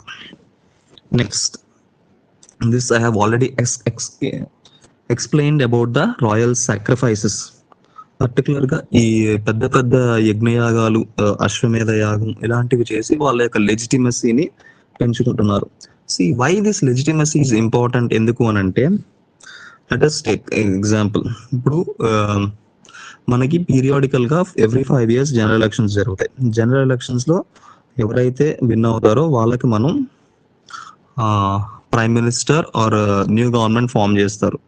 Why, ఎందుకు వాళ్ళని మనం యాక్సెప్ట్ చేస్తాం, ఎందుకు వాళ్ళని లీడర్స్ గా యాక్సెప్ట్ చేస్తాం అని అంటే, దేర్ ఈస్ సమ్ లెజిటిమసీ. ఎందుకు అని అంటే, కాన్స్టిట్యూషన్ చెప్పిన విధంగా పీరియాడిక్ ఎలక్షన్స్ జరిగాయి. ఎలక్షన్ కమిషన్ కండక్ట్ చేసిన ఎలక్షన్స్ లో ప్రజలు ఓట్ చేసి వాళ్ళ గవర్నమెంట్ ని ఎన్నుకున్నారు. కాబట్టి అక్కడ ఒక లెజిటిమేట్ ఫ్యాక్టర్ ఉన్నదన్నమాట. అంటే వీళ్ళు న్యాయంగా వీళ్ళు పవర్ లోకి వచ్చారు అని. అండ్ ఇలాంటి సిస్టమ్ ఆ పీరియడ్ లో, ఇన్ వేదిక్ పీరియడ్ లో ఎలా ఉండేది అని అంటే, దే హ్యావ్ రిలీజియస్ శాంక్షన్. ఎందుకంటే అప్పట్లో డెమోక్రసీ ఎర్లీ వేదిక్ లో ఉండేది. బట్ సొసైటీస్ ఎవాల్వ్ అయ్యి ఆ పాపులేషన్ పెరిగేసరికి అది సరిపోదు. ఎందుకంటే లార్జ్ నెంబర్ ఆఫ్ పీపుల్ ని కంట్రోల్ చేయాలని అంటే ఇట్ ఈస్ చాలా కాంప్లెక్స్ అన్నమాట. So they took religion as the legitimising factor. Religion ని లెజిటిమైజింగ్ ఫ్యాక్టర్ గా తీసుకొని దాన్ని ఎక్కువగా వాడుకునే వాళ్ళు అనమాట, వాళ్ళ యొక్క అథారిటీని బిల్డప్ చేసుకోవడానికి, స్ట్రెంథన్ చేసుకోవడానికి. ఇందులోనే అశ్వమేధ సాక్రిఫైస్. సి, అశ్వమేధ sacrifice, if you observe it, it is essentially explaining about the Kings power. అశ్వమేధ సాక్రిఫైస్ అంటే ఏంటి? ఒక యాగాశ్వాన్ని కొంతమంది సైన్యంతో 1 సంవత్సరం పాటు యథేచ్ఛగా ఎటువైపు అయితే అటువైపు తిరగనిచ్చేవాళ్ళు. అది ఏ టెరిటరీకి వెళ్తే ఆ టెరిటరీని అక్వైర్ చేసుకొని అక్కడున్న పీపుల్ ని కాన్ఫరెంట్ చేసి వాళ్ళని డిఫీట్ చేసి వీళ్ళ రాజ్యంలో కలుపుకునేవాళ్ళు. సో ఆ ప్రాక్టీస్ ఎందుకు అని అంటే, it is to show the authority of the king. King ఎంత బలవంతుడు, కింగ్ ఎంత రాజ్యాన్ని కంట్రోల్ చేయగలడు అని చెప్పడానికి, ఆ అథారిటీని బిల్డప్ చేసుకోవడానికి అనమాట. అలాగే రాజసూయ పర్టికులర్ గా ఏంటి అని అంటే, ద కాన్సక్రేషన్ సెరమనీ అంటే we can say the Rajasuya as a type of రాజ్యాభిషేకం లాంటిది అనమాట. అంటే కొరొనేషన్ టైప్ సెరమనీ అనమాట రాజసూయ సెరమనీ అనేది. So he is being proclaimed as the ruler of the land. ఒక డివైన్ స్టేటస్ ఇచ్చినట్టు చెప్పడానికి రాజసూయ సాక్రిఫైస్ చేసేవాళ్ళు. అండ్ నెక్స్ట్ వాజపేయ ఇస్ ఈ రెండింటి కన్నా ఈ వాజపేయి అనేది చాలా తక్కువగా రిఫర్ చేసేవాళ్ళు. వాజపేయి ఎసెన్షియల్ గా ఏంటి అని అంటే చారియట్ రేస్ అన్నమాట. డిఫరెంట్ రూలర్స్ మధ్యన చారియట్ రేస్ క్రియేట్ చేసి ఎవరు ఓవర్లార్డ్, ఎవరు సుప్రీం అనేది డిక్లేర్ చేసేవాళ్ళు అనమాట. ఇదంతా కూడా వాళ్ళ పవర్ పాలిటిక్స్, వాళ్ళ పవర్ ని ఎస్టాబ్లిష్ చేయడానికి, ఎన్ఫోర్స్ చేయడానికి క్రియేట్ చేసినవి. And they have great religious significance in that period. Okay, next as మనం ఆల్రెడీ చెప్పుకున్నాం కదా, ఈ లేటర్ వేదిక్ పీరియడ్ వచ్చేసరికి the popular democratic institutions weakened. Democratic institutions అనేవి ఎస్పెషల్లీ సభ, సమితి, వీటి యొక్క ఇంపార్టెన్స్ అనేది తగ్గిపోయింది. ఎందుకు అని అంటే the king became much more powerful and he has his own ministers. ఒక గ్రూప్ ఆఫ్ మినిస్టర్స్ అతని చుట్టూ ఉండి అతన్ని అసిస్ట్ చేసేవాళ్ళు. సో ఏవైతే పాపులర్ అసెంబ్లీస్, సభ, సమితి ఉండేవో అవి వీక్ అయిపోయాయి అనమాట. దో ఎగ్జిస్టెడ్, ఈ సభ, సమితి అనేవి ఉన్నాయి. అంటే ఇప్పుడు మనం రాజదర్బార్ అంటాం కదా, అలాంటివి అనమాట. అవి పేరుకి ఎగ్జిస్ట్ అయ్యాయి కానీ వాటి పవర్ అనేది చాలా వరకు తగ్గిపోయింది. Now they cannot command the king. King ని శాసించే అధికారంలో వాళ్ళు లేరు. Just they followed the king's orders. They acted as a mere observers or followers of the king. ఎందుకు అని అంటే కింగ్ యొక్క పవర్ అనేది బాగా పెరిగింది. And next later Vedic period కి వచ్చేసరికి ఈ విధాత అండ్ గణ, ఈ టూ టైప్స్ ఆఫ్ సభాస్ ఉండేవి కదా. ఈ two types of assemblies especially war booty distribute చేసుకోవడానికి లేదా ట్రైబల్ వార్ఫేర్ అప్పుడు ఈ యూనిట్స్ కంప్లీట్ గా డిసపియర్ అయిపోయాయి. ఎందుకంటే they don't have any relevance because of the monarchy establish అవడం వల్ల వీటి రిలవెన్స్ అనేది తగ్గిపోయింది అనమాట. ఓకే, అండ్ నెక్స్ట్ ఈ పీరియడ్ లో వచ్చిన అనదర్ మేజర్ డెవలప్మెంట్ ఏంటి అని అంటే women were completely excluded from the political life. Except royal queens ఎవరైతే ఉన్నారో వాళ్ళు పొలిటికల్ లైఫ్ లో పార్టిసిపేట్ చేసేవాళ్ళు, కానీ the common people especially Rigvedic people లో ఉమెన్ వారియర్స్ ఉండేవాళ్ళు, ఉమెన్ స్కాలర్స్ ఉండేవాళ్ళు కదా. But in later Vedic period the scene changed. System మొత్తం మారిపోయింది అనమాట. పాట్రియార్కీ అనేది చాలా స్ట్రాంగ్ గా ఎస్టాబ్లిష్ అయ్యి women were restricted to the domestic chores. Domestic life కి రిస్ట్రిక్ట్ చేశారు ఉమెన్ ని. వై అని ఎందుకు ఈ చేంజెస్ వచ్చాయి అని అంటే to showcase some sort of power and male dominance. Society evolve అవుతుంది, so they have to control చేసే మెజర్స్ లో ఇవన్నీ తీసుకొచ్చేవాళ్ళు అనమాట వాళ్ళు. So next in their political and administrative setup in the later Vedic period, ఎప్పుడైతే ఈ పెద్ద జనపద ఒక రాజ్యం అనేది ఎస్టాబ్లిష్ అయిందో ఆ రాజ్యాన్ని నడిపించడానికి they should have a detailed taxation and bureaucracy. Taxation అనేది చాలా ఇంపార్టెంట్. ఎందుకంటే రాజు తన అథారిటీని ఎన్ఫోర్స్ చేయాలన్నా, యుద్ధాలు చేయాలన్నా, సెక్యూరిటీ ప్రొవైడ్ చేయాలన్నా హీ షుడ్ హ్యావ్ రిసోర్సెస్. ఆ రిసోర్సెస్ అనేది ఎలా వచ్చేవి అంటే టు ట్యాక్స్. ఇంతకు ముందు బలి, భాగా అనేవి ఏవైతే వాలంటరీగా ఉండేవో ఎర్లీ వేదిక్ పీరియడ్ లో, now they became pure taxes. అవి ఇప్పుడు వాలంటరీ కాదు, ప్యూర్లీ ట్యాక్సెస్ గా మారిపోయాయి. ఒక సెపరేట్ అఫీషియల్స్ వచ్చేవాళ్ళు అనమాట ఆ పర్టికులర్ ఆ ట్యాక్సెస్ ని వసూలు చేయడానికి. వాటిల్లో వచ్చిన మేజర్ ట్యాక్సెస్ ఏంటి అని అంటే kara means land revenue. Now agriculture became the main stay. ఇంతకు ముందు పాస్టోరలిజం ఉండేది, కానీ ఇప్పుడు అగ్రికల్చర్ మెయిన్ స్టే కాబట్టి అగ్రికల్చర్ నుంచి డైరెక్ట్ రెవెన్యూ తీసుకోవడం స్టార్ట్ చేసేవాళ్ళు అనమాట. మేజర్ గా ల్యాండ్ రెవెన్యూ అంటే ఆ స్టే ఒక పర్టికులర్ ల్యాండ్ ఆఫ్ ఒక పర్టికులర్ ల్యాండ్ నుంచి ఎంత ప్రొడ్యూస్ అయితే వస్తుందో అందులో ఒక భాగాన్ని రాజుకి సమర్పించేవాళ్ళు అనమాట. It use to be 1/3 or 1/4 according to the texts. Legal text ఎంత చెప్తే అంత కలెక్ట్ చేసేవాళ్ళు అనమాట. Largely it use to be 1/3 or 1/4. Is collected as a land revenue demand గా కలెక్ట్ చేసేవాళ్ళు. దాన్ని కరా అనేవాళ్ళు. కరా.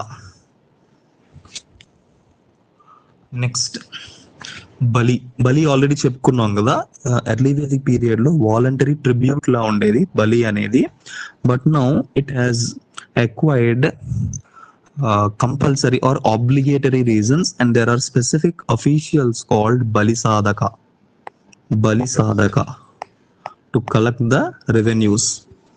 ఏదైతే వాలంటరీగా ఉండేదో అది మ్యాండేటరీ అయ్యి ఒక అఫీషియల్ కూడా ఎస్టాబ్లిష్ చేయబడ్డాడు అనమాట, బలి సాధక అని, to collect the resources.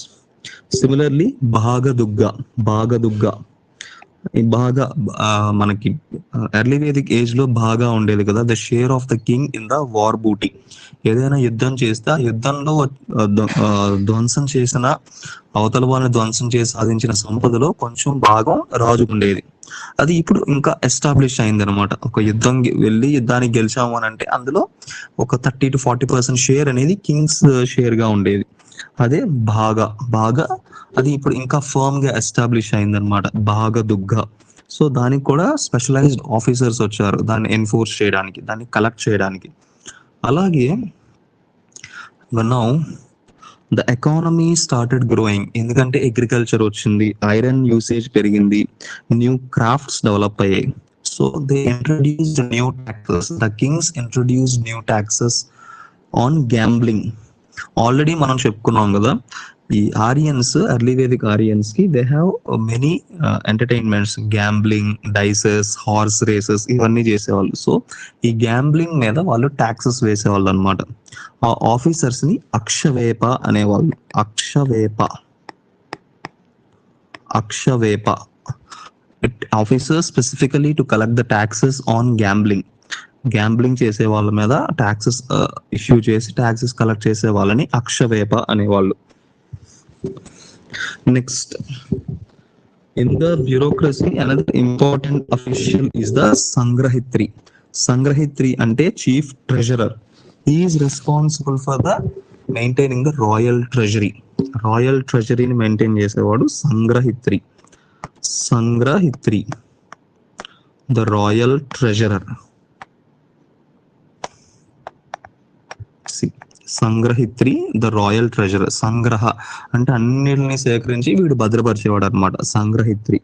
Another one is sannidhata అంటే ఈ కలెక్షన్ ప్రాసెస్ ని అంతా రెగ్యులేట్ చేసి కంట్రోల్ చేసేవాడు ఒకడు, సంగ్రహిత్రి. ఆ రాయల్ ట్రెజరీని మెయింటైన్ చేసేవాడు ఒకడు, సంగ్రహిత్రి అండ్ సన్నిధాత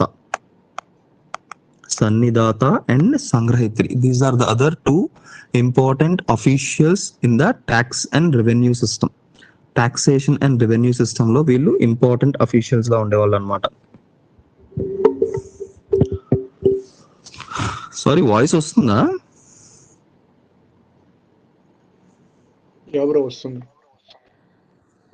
మధ్యలో ఎక్కడైనా కట్ అయిందా? అదే వాయిస్ ఇస్ నాట్ ఆడిబుల్ అని పెట్టారు. మధ్యలో కొంచెం బ్రేక్ అవుతుందంట. కనెక్షన్ యాక్చువల్ గా బాగానే ఉంది, but yeah okay, voice clarity బాగానే వస్తుంది కదా. గణేష్ హ్యాండ్ రైజ్ చేశారు, ఏంటి ఏమైనా వాయిస్ క్లారిటీ అని రావట్లేదా Ganesh?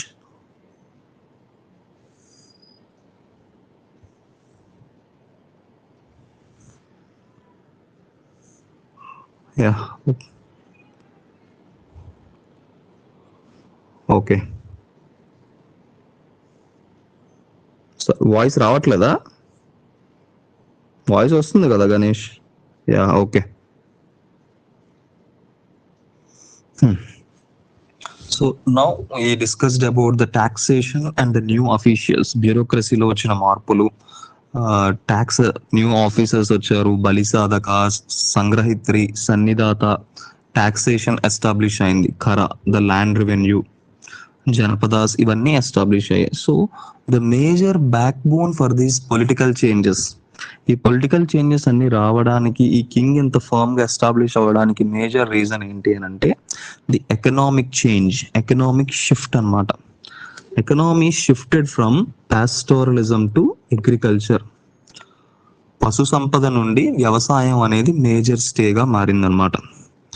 Now this is the major change in the later Vedic period. ఎప్పుడైతే రిగ్వేదిక్ పీపుల్ వాళ్ళ పాస్టోరల్ అండ్ క్యాటిల్ వెల్త్ నుండి అగ్రికల్చర్ కి షిఫ్ట్ అయ్యారో వాళ్ళ ప్రొడక్షన్ పెరిగింది, అగ్రేరియన్ సర్ప్లస్ వచ్చింది. So surplus invariably involves and promotes other activities. ఎప్పుడైతే ఫుడ్ సర్ప్లస్ వచ్చిందో మిగతా యాక్టివిటీస్ అనేవి గ్రో అవుతాయి. ప్రైమరీ యాక్టివిటీ ఫుల్ ఫ్లెడ్జ్డ్ గా ఉంటేనే secondary and tertiary activities build అవుతాయి అన్నమాట. సో ఈ టైంలో వచ్చిన మేజర్ డెవలప్మెంట్ ఏంటి అని అంటే ఐరన్ ప్లౌషేర్, ఐరన్ యూసేజ్ అనేది పెరిగింది. Iron is called krishna ayas. Krishna means black. కృష్ణ అంటే బ్లాక్ అని అర్థం, ఆయస్ అంటే metal. So they refer to iron as a black metal, ఒక బ్లాక్ మెటల్ అని రిఫర్ చేసేవాళ్ళు అనమాట. ఈ మెటల్ ని వాళ్ళు అగ్రికల్చర్ లో యూజ్ చేసేవాళ్ళు, ప్లౌవింగ్ కి, సీడ్స్ కి, దున్నడానికి, హార్వెస్టింగ్ కి. సో న్యాచురల్ గా అగ్రేరియన్ ప్రొడక్టివిటీ అనేది పెరిగింది. The productivity increased. Especially they produced numerous crops, wheat, barley, rice, sugarcane and different varieties, pulses గానీ varieties of production అనేది పెరిగింది అనమాట. So naturally agricultural growth led to the economic rise అవడంతో crafts అనేవి develop అయ్యాయి అనమాట. న్యూమరస్ క్రాఫ్ట్స్ అనేవి develop అయ్యాయి. See, if you can remember in Rigveda we refer to hardly 4 to 5 crafts. Pottery గురించి, కార్పెంటర్స్, చారియట్ మేకర్స్ గురించి, copper smelting గురించి చెప్పుకున్నాం. But in this period in later Vedic age nearly 36 crafts, 36 రకాల industries, 36 రకాల crafts అనేవి develop అయ్యాయి అన్నమాట. ఎలా తెలుస్తుంది అని అంటే వాజస్నేయ సంహిత.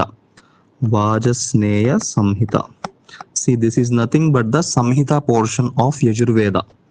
యజుర్వేదలో సంహిత ఉంటుంది కదా, ఆ సంహితనే వాజస్నేయ సంహిత.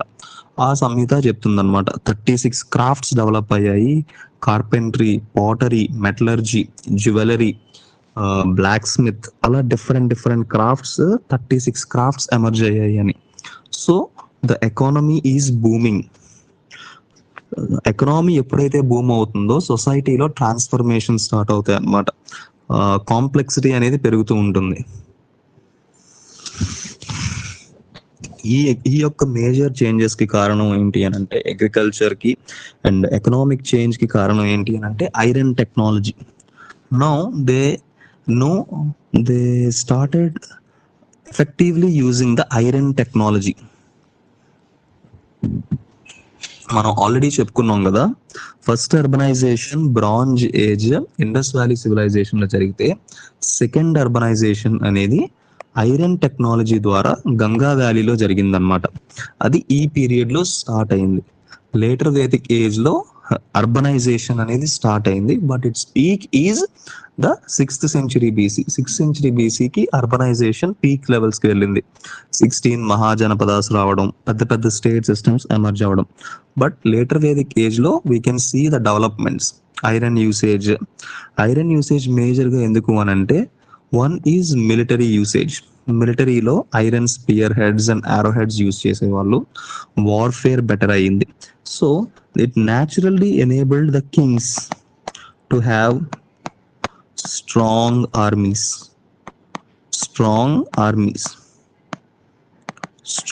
ఆర్మీస్ బిల్డప్ చేసుకోవడానికి ఈ ఐరన్ టెక్నాలజీ అనేది చాలా ఫెసిలిటేట్ చేసింది.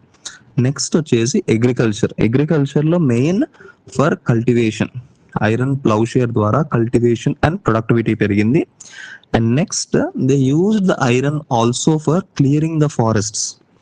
మనం ఆల్రెడీ చెప్పుకున్నాం, ఫారెస్ట్ క్లియరింగ్ అనేది ఎక్కువగా ఫైర్ ద్వారా చేసేవాళ్ళని, ఫైర్ యూజ్ చేసి ఫారెస్ట్ క్లియర్ చేసేవాళ్ళని. But they also used iron tools, అంటే లంబరింగ్ కి, టింబర్ కోసం కూడా ఎక్కువగా ఐరన్ ని యూజ్ చేసేవాళ్ళు అనమాట, forest clearance and timber live stock activity కోసం. ఈ ఐరన్ టెక్నాలజీ వల్ల అగ్రేరియన్ ప్రొడక్టివిటీ అనేది డెవలప్ వచ్చింది. నెక్స్ట్ ఈ క్రాఫ్ట్స్ లోనే మనం మెన్షన్ చేయాల్సిన క్రాఫ్ట్ ఏంటి అని అంటే ద పాటరీ. ఇది ఆల్రెడీ మనం రిగ్వేదిక్ ఏజ్ లో మెన్షన్ చేసాం. బట్ హియర్ ఇట్ ఎక్సెల్డ్, ఆ డీటెయిలింగ్ అనేది ఇంకా పెరిగింది అనమాట. పెయింటెడ్ గ్రేవేర్ కల్చర్ అనేది డిస్టింక్టివ్ పాటరీగా ఎమర్జ్ అయింది. Though it we have the traces of it in the Rigvedic period, but it is refined and developed in the later Vedic period. ఆ craft అనేది పరిపూర్ణతకు చెందింది. పర్టికులర్ గా ఇక్కడ వచ్చిన మేజర్ డెవలప్మెంట్ ఏంటి అంటే they used wheel made pottery to provide or to create intricate details and very fine class of pottery. ఇప్పుడు మనం చైనా పోర్సలిన్ అంతా అయితే లగ్జరీ అంటామో, ఆ టైంలో పెయింటెడ్ గ్రేవేర్ అనేది ఒక లగ్జరీ గూడ్లా చాలా పాలిష్డ్ గా తయారు చేసేవాళ్ళు అనమాట. అండ్ ఇంకొకటి, ఆ పెయింటెడ్ గ్రేవేర్ అని ఎందుకు అని అంటారంటే the ceramic has distinctive grey colour ఉండడం వల్ల వాటిని పెయింటెడ్ గ్రేవేర్ అంటారు. Similarly Harappan black and red ware అంటాం కదా. Harappan black and red ware ఎందుకు అని అంటే ఆ పాట్స్ అనేవి లోపల బ్లాక్ గా ఉండేవి, బయట రెడ్ గా ఉండేవి అనమాట. ఆ డిస్టింక్టివ్ కలర్ ప్యాటర్న్ యూజ్ చేయడం వల్ల బ్లాక్ అండ్ రెడ్ వేర్ అనేవాళ్ళు హరప్పన్ పాటరీని. అలాగే early Vedic and later Vedic పాటరీని పెయింటెడ్ గ్రేవేర్ అంటారు అనమాట. It is called painted grey ware. Here you can observe a replica develop అయింది క్రాఫ్ట్స్ లోని. And even showed their skill, artistic designs, patterns, geometric lines అవన్నీ కూడా depict చేయడం start చేశారు అనమాట. Next, now we discussed about the political changes. Political గా వచ్చిన changes ఏంటి, అడ్మినిస్ట్రేషన్ సిస్టమ్ ఎలా ఎస్టాబ్లిష్ అయింది, మేజర్ డెవలప్మెంట్స్ ఏంటి అనేది డిస్కస్ చేసుకున్నాం కదా. Now let us come to the social aspects. Society పరంగా ఈ లేటర్ వేదిక్ ఏజ్ లో వచ్చిన ఇంపార్టెంట్ డెవలప్మెంట్స్ ఏంటి. ఇక్కడ మేజర్ గా వచ్చిన డెవలప్మెంట్ ఏంటి అని అంటే ద వర్ణ సిస్టమ్. ఏ వర్ణ అయితే రిగ్వేదిక్ ఏజ్ లో లాస్ట్ ఫేజ్ లో డెవలప్ అయిందో, పురుష సూక్త ఏదైతే మెన్షన్ చేసిందో later phases of Rigvedic period లో, now this later Vedic period కి వచ్చేసరికి ఈ వర్ణ అనేది క్రిస్టలైజ్ అయిపోయింది అనమాట. ఒక సాలిడ్ ఇన్స్టిట్యూషన్ గా ఫామ్ అయింది. ఈ పీరియడ్ లో రిగ్వేదిక్ కి లేటర్ వేదిక్ కి ఉన్న మేజర్ చేంజ్ ఏంటి అని అంటే వర్ణ became based on birth rather than profession. మనం చేసే పనిని బట్టి కాకుండా మనం పుట్టిన దాన్ని బట్టి మన యొక్క వర్ణాన్ని డిసైడ్ చేసేవాళ్ళు. సో ద వర్ణ బికేమ్ వెరీ రిజిడ్. వర్ణ బికేమ్ ఎక్స్ట్రీమ్లీ రిజిడ్, చాలా రిజిడ్ అయిపోయింది అనమాట. సో ఎవరైతే బ్రాహ్మణులకు పుడతారో వాళ్ళే బ్రాహ్మణులు. ఓన్లీ బేస్డ్ ఆన్ బర్త్ ప్రకారమే ఈ వర్ణ స్టేటస్ అనేది రెస్ట్రిక్ట్ చేశారు. And next another important is the hierarchy అనేది చాలా డీటెయిల్డ్ గా ఎస్టాబ్లిష్ చేశారనమాట. రిలీజియన్ ప్రకారం శూద్ర, వైశ్య, క్షత్రియ అండ్ బ్రాహ్మణ, ఆ ప్యూరిటీ అండ్ పొల్యూషన్. శూద్రుడి కన్నా వైశ్యుడు గొప్పవాడు, వైశ్యుడి కన్నా క్షత్రియుడు గొప్పవాడు, క్షత్రియుడి కన్నా బ్రాహ్మణుడు గొప్పవాడు, ఒక ప్యూర్ బ్లడ్, వాళ్ళు చాలా పవిత్రులు అన్న కాన్సెప్ట్ ని, ఆ ప్యూరిటీ అనే దాన్ని ఈ పీరియడ్ లో లేటర్ వేదిక్ పీరియడ్ లోనే చాలా ఫర్మ్ గా ఎస్టాబ్లిష్ చేశారు. ఎలా ఎస్టాబ్లిష్ చేశారు అంటే త్రూ ద లీగల్ టెక్స్ట్స్. ధర్మసూత్రాల్లో ఏదైతే చెప్పారో అదే వీళ్ళు ఫాలో అయ్యేవాళ్ళు. వాళ్ళు జనరల్ గా బ్రాహ్మణ్సే రాశారు కాబట్టి వాళ్ళ యొక్క పొజిషన్ ని ఫర్మ్ గా ఎస్టాబ్లిష్ చేసుకోవడానికి వాళ్ళ హైరార్కీని ఎస్టాబ్లిష్ చేశారు. బ్రాహ్మణ concern with the highest purity, they have the highest status. ఎందుకు అని అంటే the Brahmanas dealing with the knowledge, they acted like the major speaker. అంటే ఆ సొసైటీకి ఒక బ్రెయిన్ లాగా పనిచేసేవాడు అనమాట. మొత్తం జ్ఞానం అంతా వాళ్ళు కంట్రోల్ చేసేవారు. Next Kshatriyas, the rulers, they wielded the political power ని వాళ్ళు వీల్ చేసేవాళ్ళు. And next Vaishyas essentially agriculturalists, agriculture and trading యాక్టివిటీలో బిజీగా ఉండేవాళ్ళు. శూద్రాస్ యొక్క పొజిషన్ ఏమైంది అని అంటే రిగ్వేదిక్ ఏజ్ కన్నా కొంచెం డిగ్రేడ్ అవడం స్టార్ట్ అయింది. The Shudras were systematically denied their rights. వాళ్ళకి వేదిక్ యాక్సెస్ ఉండేది కాదు, వేదాస్ నేర్చుకునే అవకాశం ఉండేది కాదు, కొన్ని ఉపనయన గాని కొన్ని సంస్కారాస్ ఉండే అవకాశం ఉండేది కాదు. So they were systematically reduced to a position of serving the other 3 varnas. మిగతా 3 వర్ణాలకి అసిస్ట్ చేయడం, వాళ్ళకి సర్వింగ్ చేయడమే వాళ్ళ యొక్క మేజర్ దానిగా వీళ్ళని రిస్ట్రిక్ట్ చేశారనమాట, శూద్రాస్ ని. వర్ణా సిస్టమ్ అనేది చాలా క్లియర్ గా క్రిస్టలైజ్ చేయడం స్టార్ట్ అయింది. It became very rigid. Next ఇక్కడ వచ్చిన ఇంకొక ఇంపార్టెంట్ డెవలప్మెంట్స్ ఏంటి అని అంటే, ఈ వర్ణా సిస్టమ్ తో పాటు కొత్త సిస్టమ్స్ అనేవి ఎవాల్వ్ అయ్యాయి. They are the gotra system, the ashrama system. అవేంటి అని అంటే, మనం ఆల్రెడీ చెప్పుకున్నాం కదా, రిగ్వేదిక్ పీరియడ్ లో గోత్ర అంటే, Rigvedic period gotra simply means the people who lived in a common cowshed. అప్పట్లో వాళ్ళ లైఫ్ అంతా కౌ చుట్టూ తిరిగేది కాబట్టి ఒక పశువుల పాక, ఆ పశువుల పాకలో ఎవరైతే నివసిస్తున్నారో వాళ్ళంతా ఒక ఫ్యామిలీకి చెందిన వాళ్ళు, వాళ్ళందరికీ కామన్ యాన్సెస్టర్ ఉండేవారు కాబట్టి దే బిలాంగ్ టు కామన్ గోత్ర అని రిఫర్ చేసుకునేవాళ్ళు. కామన్ యాన్సెస్టర్స్ ఉండే వాళ్ళని మెన్షన్ చేసుకునేవాళ్ళు. అండ్ నెక్స్ట్ ఈ పీరియడ్ లో గోత్రా సిస్టమ్ ఏంటి అని అంటే, they recognized that the people with the same gotra has a common ancestor and they form one group. వాళ్ళందరూ ఒక గ్రూప్ కి చెందిన వాళ్ళు. సో వాళ్ళు విత్ ఇన్ ద గ్రూప్ లో మ్యారేజెస్ చేసుకోకూడదు, ఎందుకంటే వాళ్ళు సిబ్లింగ్స్ అవుతారు అని. ఎవరికైతే సేమ్ గోత్రా ఉంటుందో they will be some relations, brother గానో కజిన్ గానో ఏదో ఒక రిలేషన్ ఉంటుంది కాబట్టి దే ప్రాక్టీస్డ్ గోత్రా ఎక్సోగమి. అంటే బయట వాళ్ళనే పెళ్లి చేసుకోవాలి, సేమ్ గోత్ర వాళ్ళు పెళ్లి చేసుకోకూడదు, ఆపోజిట్ గోత్రాస్ పెళ్లి చేసుకోవాలి అని క్రియేట్ చేశారనమాట. అండ్ నెక్స్ట్ దీనికి ఏంటి అని అంటే, ఆ గోత్ర ట్రెడిషన్, ఆ గోత్ర లీనియేజ్ ని కంటిన్యూటీ చేసేవాళ్ళు. గోత్ర లీనియేజ్ ఇప్పుడు మనం చెప్పాలంటే కౌశికస్య గోత్రం అని అంటారు, ఆర్ విశ్వామిత్ర గోత్ర అని అంటారు. ఆ లీనియేజ్ ని, ఆ యాన్సెస్ట్రల్ ప్రైడ్ ని కంటిన్యూ చేసేవాళ్ళు అనమాట ఈ గోత్ర సిస్టమ్ ద్వారా. అంటే వాళ్ళ పూర్వీకులు ఇప్పుడు let us say some example.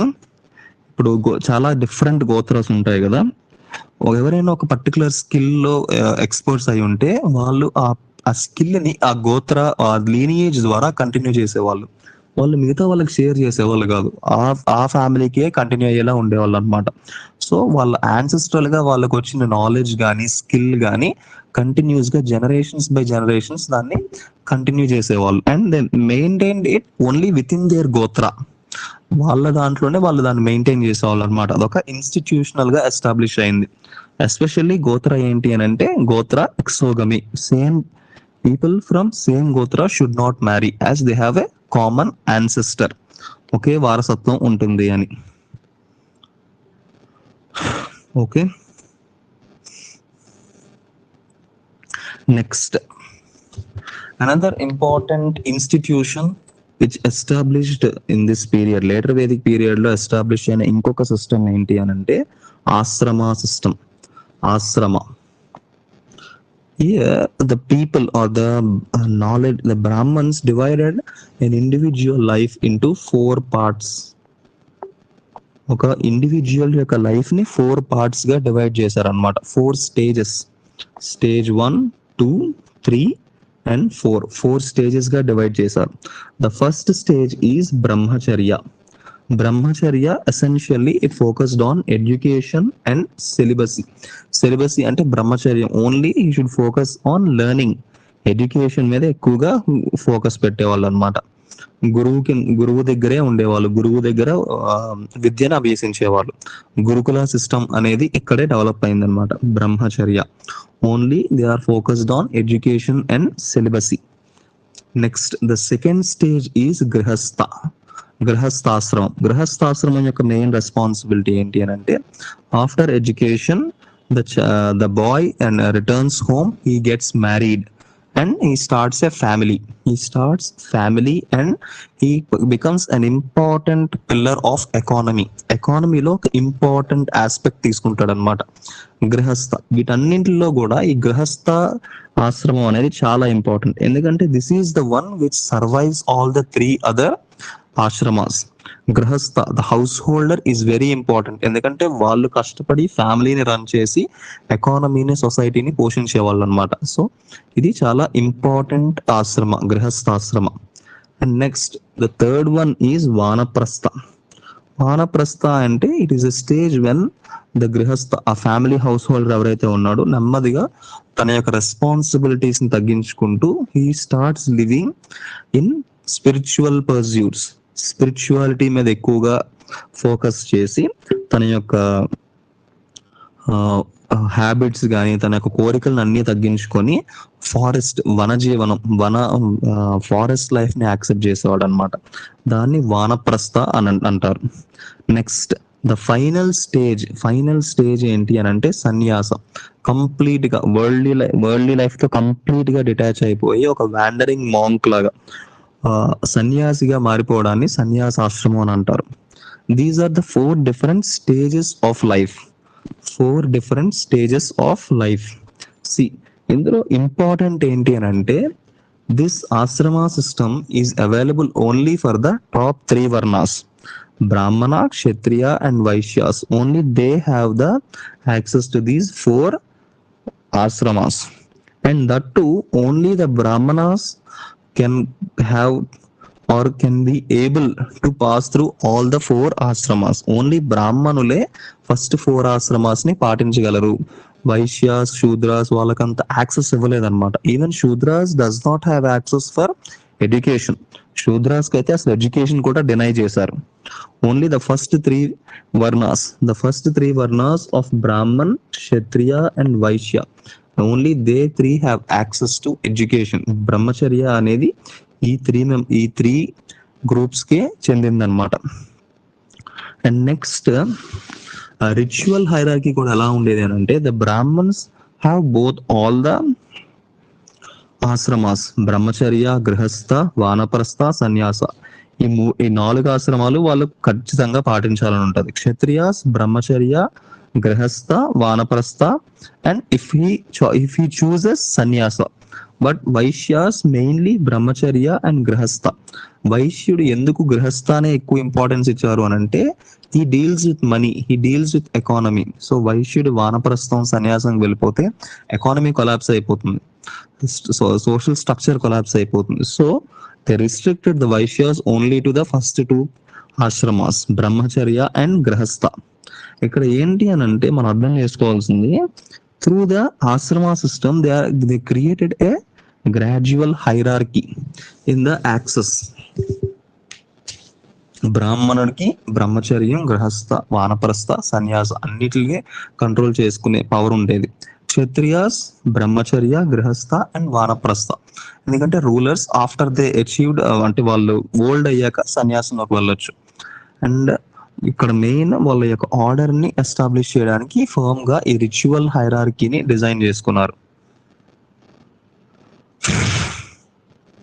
Okay, next another aspect about this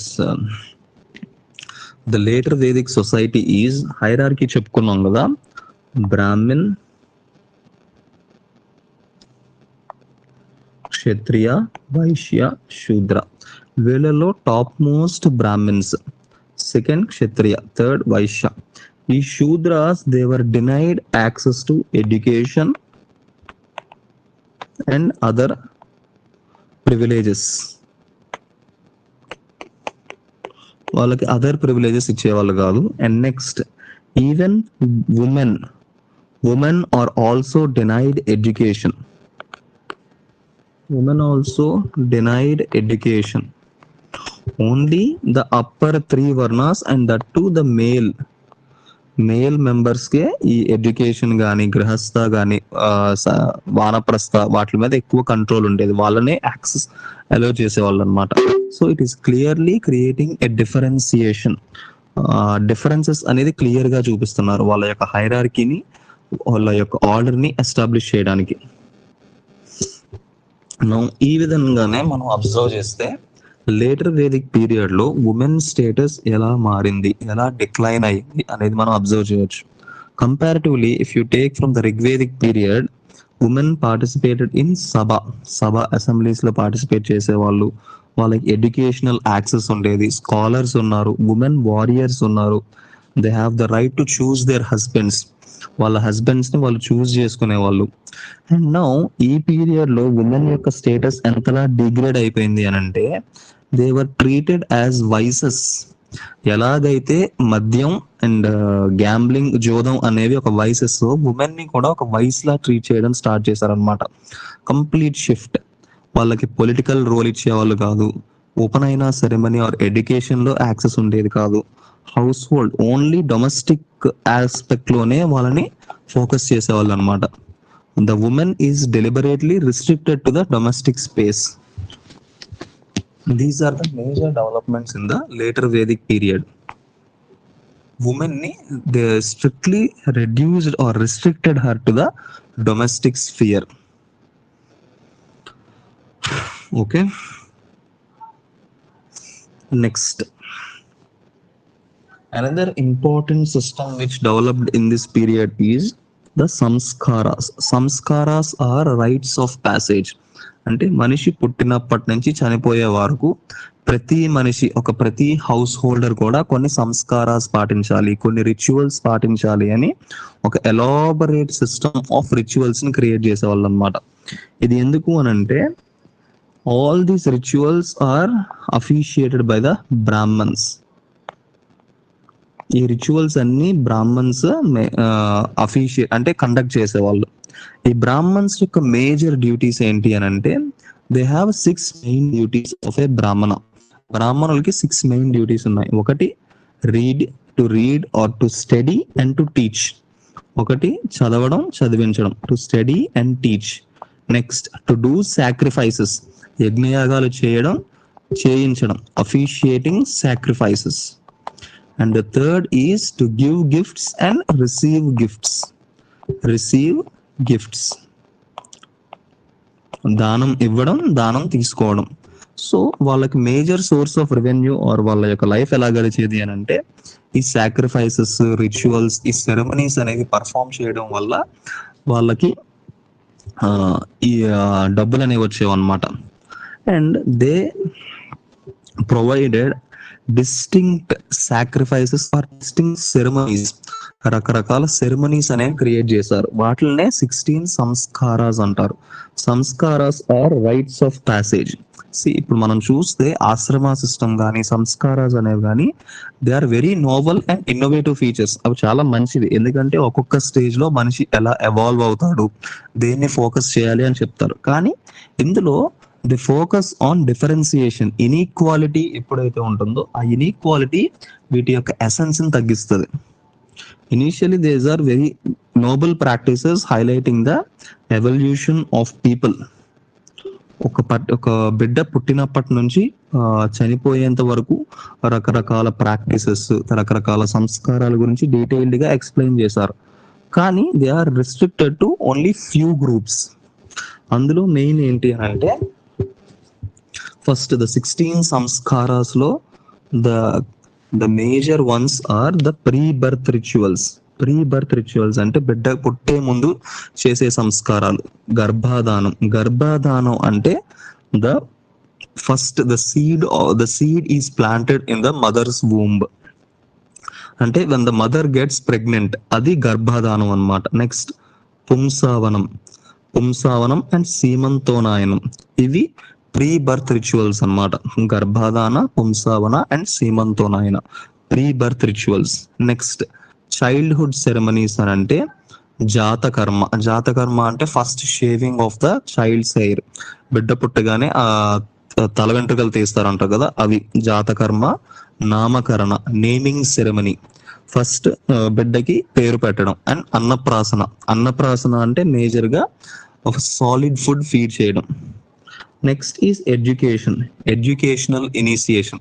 ఇక్కడ ఓన్లీ ద ఉపనయన ఏంటి అని అంటే, it is when the boy enters the life of education. Education అనేది మొట్టమొదటిగా స్టార్ట్ చేస్తాడు అనమాట ఉపనయన సంస్కార తర్వాత. ఇక్కడ మనకి ఇన్ఈక్వాలిటీ కనిపిస్తుంది. ఎలాగనంటే, this upanayana ceremony is restricted only to the upper 3 varnas and the 2 for boys. Only upper 3 varna boys are allowed the upanayana ceremony. And that to the boys who are given ఉపనయనం ఎవరైతే చేస్తారో వాళ్ళని ద్విజ అనేవాళ్ళు. ద్విజ అంటే ట్వైస్ బార్న్, రెండవసారి పుట్టాడు అని. ఎందుకు అని అంటే ఫస్ట్ మదర్ వూంబ్ నుంచి పుట్టి ఈ ఉపనయనం వరకు కూడా అదొక చైల్డ్హుడ్ ఫేజ్. అంటే అక్కడ వాళ్ళకి మేజర్ పనే ఉండదు, ఓన్లీ చైల్డ్హుడ్ వాళ్ళ యొక్క ఎంజాయ్మెంట్ లోనే ఉంటారు. కానీ ఎప్పుడైతే ఈ ఉపనయనం అయ్యిందో they are born again for serious pursuits, for education, for knowledge about life, knowledge about Vedas, knowledge about the crafts, skills, అవన్నింటికి కూడా. అందుకు వాళ్ళని ద్విజ అని అంటారు, ద్విజ. నెక్స్ట్ స్టేజ్ లో వచ్చే సంస్కారాస్ ఏంటి అని అంటే ఆఫ్టర్ ఎడ్యుకేషన్ కంప్లీట్ అయ్యాక when they return home it is called Samvardhana.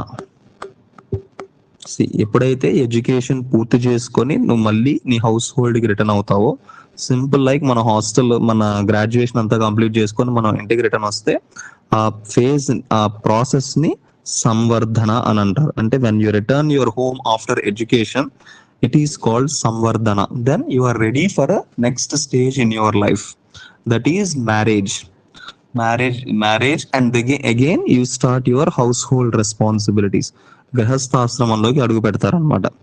అందుకే మ్యారేజ్ అండ్ అంత్యేష్టి అంటే ఫైనల్ రైట్స్, శ్రాద్ధ కర్మ, ద డెత్ రిచువల్స్ ఉంటారు కదా అవి. These are the essential 16 Samskaras. కొన్ని references లో not only these 16 samskaras, they mention 44 samskaras. 44 రకాల సంస్కారాలు ఉన్నాయని చెప్తారనమాట. ఇక్కడ మేజర్ ప్రాబ్లం ఏంటి అని అంటే దే ఆల్ ఇన్వాల్వ్డ్ మనీ. ప్రతి దానికి పెద్ద ఫంక్షన్ చేయాలి, పెద్ద బ్రాహ్మణులను పిలవాలి, వాళ్ళకి దక్షిణ ఇవ్వాలి, చాలా సెలబ్రేషన్ ఎక్కువగా ఖర్చు అయ్యేది అనమాట. ఈ బర్డెన్ అనేది చాలా ఎక్కువగా అనిపించేది. This is one of the reason why in the later 6th century BC popular reaction వచ్చింది బ్రాహ్మణ్స్ కి అగెన్స్ట్ గా. వీళ్ళు ఎక్కువగా డబ్బులు తీసుకుంటున్నారు, అనవసరంగా ఇన్ని సాక్రిఫైసెస్ ఇన్ని ఎక్కువ చేస్తున్నారు. It is economically very burden for the people. అంటే ఈ సంస్కారాలు మంచివి అయినా కూడా they are largely burdening the people because of the economic weight of these sacrifices. అంటే ప్రతిదానికి ఆవుల్ని దానం ఇవ్వాలని, లేదా బంగారం ఇవ్వాలని, ల్యాండ్ ఇవ్వాలని ఎక్కువగా ఈ బ్రాహ్మణ్స్ ఇవ్వడం వల్ల ఒక టైప్ ఆఫ్ రియాక్షన్ అనేది డెవలప్ అయిందనమాట. అది మనకి ఎక్కువగా పోస్ట్ వేదిక్ ఏజ్ లో, బుద్ధ పీరియడ్ లో మనకి ఎక్కువగా కనిపిస్తుంది. ఎందుకు బుద్ధిజం అండ్ జైనిజం అంత పాపులారిటీ వచ్చింది అని అంటే బికాస్ ఆఫ్ దీస్ ప్రాక్టీసెస్. ఈ సంస్కారాస్ ఎంత మంచివైనా, వాటి ఇంటెన్షన్ గుడ్ అయినా కూడా when they start disturbing and when they start crushing the people, there will be reaction from the people. Next, marriage has evolved as a very powerful institution in this period. Later Vedic period lo marriage anedi chaala crystallize ayindi anamata. Very strong institution ga develop ayindi. Already మనం later early Vedic age లో కొన్ని types of marriage గురించి discuss చేసాం. బ్రహ్మ, దైవ, ఆర్ష, ప్రజాపాత్య, వీటన్నిటిలో కూడా చిన్న చిన్న వేరియేషన్స్ ఉంటాయి. And next there are other types of marriages. ఈ 8 టైప్స్ ఆఫ్ మ్యారేజెస్ కాకుండా ఇంకో టైప్స్ ఆఫ్ మ్యారేజెస్ కూడా ఉన్నాయి, అవి కూడా డిస్కస్ చేస్తాం. ఇందులో లాస్ట్ ఎర్లీ వేదిక్ ఏజ్ లో మనం డిస్కస్ చేసినవి Brahma, Arsha, Daiva and Gandharva type of marriages. గంధర్వ అంటే essentially love marriage. When the both bride and the groom they consent, they elope and they get married. Next Prajapatya type. ప్రజాపత్య అంటే similar to Brahma type of marriage, but elaborate gifts ఉండవు, ఒక mutual consent తో జరుగుతుంది అనమాట. Minor variations ఉంటాయి. And next Asura type of marriage. Asura type of marriage ఏంటి అని అంటే directly you are buying the bride. డబ్బులు ఇచ్చి బ్రైడ్ ని కొనుక్కుంటున్నావు. డబ్బులు ఇచ్చి ఎప్పుడైతే బ్రైడ్ ని కొనుక్కుంటున్నావో దాన్ని అసురా టైప్ ఆఫ్ మ్యారేజ్ అని అంటారు అనమాట. It is clearly bride price, కన్యాశుల్కం, బ్రైడ్ ప్రైస్ లాంటిది. Next the worst forms of marriage are Rakshasa and పైశాచ.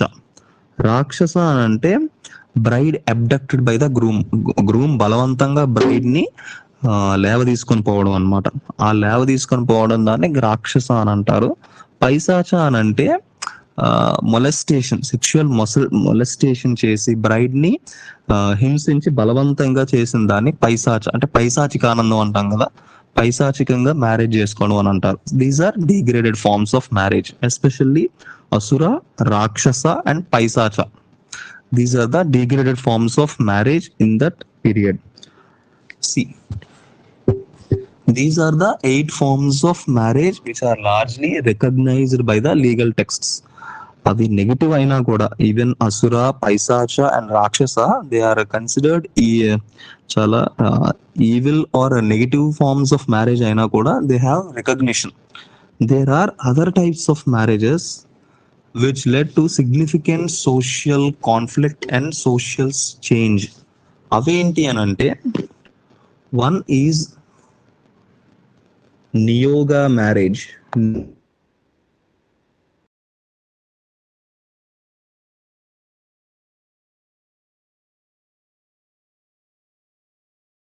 ఈ ప్రాక్టీస్ అనేది ఎర్లీ వేదిక్ ఏజ్ లో కూడా కంటిన్యూ. అంటే the widow marries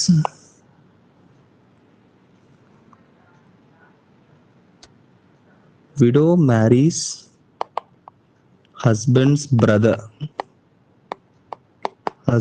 brother for a child.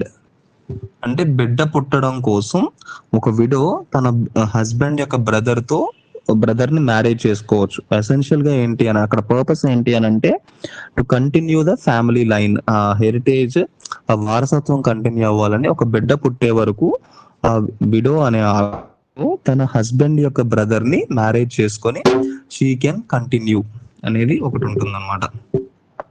C is still relevant and continued in some village in Uttar Pradesh and Bihar region. ఇప్పటికీ కూడా ఈ practice అనేది continue అవుతుంది. Niyoga type of marriage, also called levirate marriage అని అంటారు. అంటే the wife lives with the husband's brother for a baby, for her son. దీన్ని నియోగా marriage అని అంటారు. Niyoga marriage is recognised by the later Vedic texts. Next, the other 2 types of marriage are Pratiloma and anulom.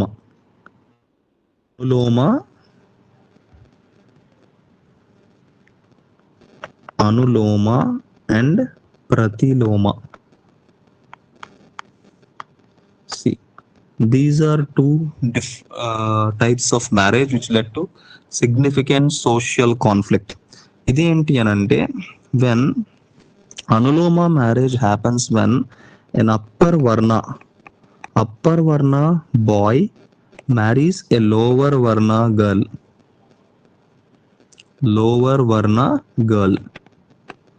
అంటే ఒక బ్రాహ్మణ అబ్బాయి ఒక వైశ్య అమ్మాయిని గాని, ఒక శూద్ర అమ్మాయిని గాని పెళ్లి చేసుకుంటే ఆ టైప్ ఆఫ్ మ్యారేజ్ ని అనులోమ మ్యారేజ్ అనేవాళ్ళు. Anulom marriage. when an upper varna boy marries a lower varna girl, these are considered half polluted.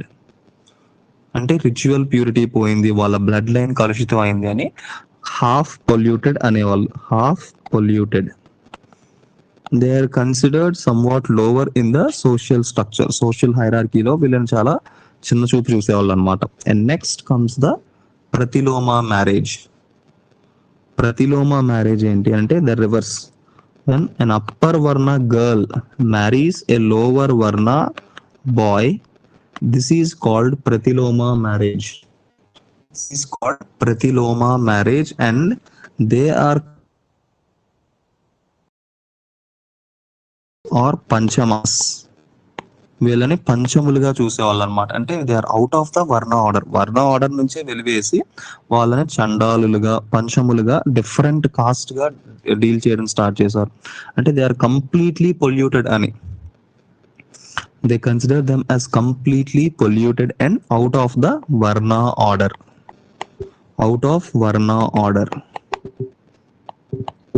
This is very important. ఎందుకంటే అన్టచబిలిటీ ప్రాక్టీస్ అనేది ఈ ఇన్స్టిట్యూషన్స్ వల్లే స్టార్ట్ అయింది. ఎస్పెషల్లీ ప్రతిలోమ మ్యారేజ్, స్ప్రింగ్స్ ఎవరైతే ఉన్నారో, ఆ ప్రతిలోమ మ్యారేజ్ నుంచి వచ్చిన చిల్డ్రన్ ఎవరైతే ఉన్నారో వాళ్ళని అవుట్ కాస్ట్స్ గా, చండాలాస్ గా ట్రీట్ చేసి వాళ్ళని కంప్లీట్ గా బ్యానిష్ చేసేవాళ్ళు అనమాట, వర్ణ ఆర్డర్ అండ్ వర్ణ సొసైటీ నుంచి. ఈ విధంగా పంచమాస్ అనే ఒక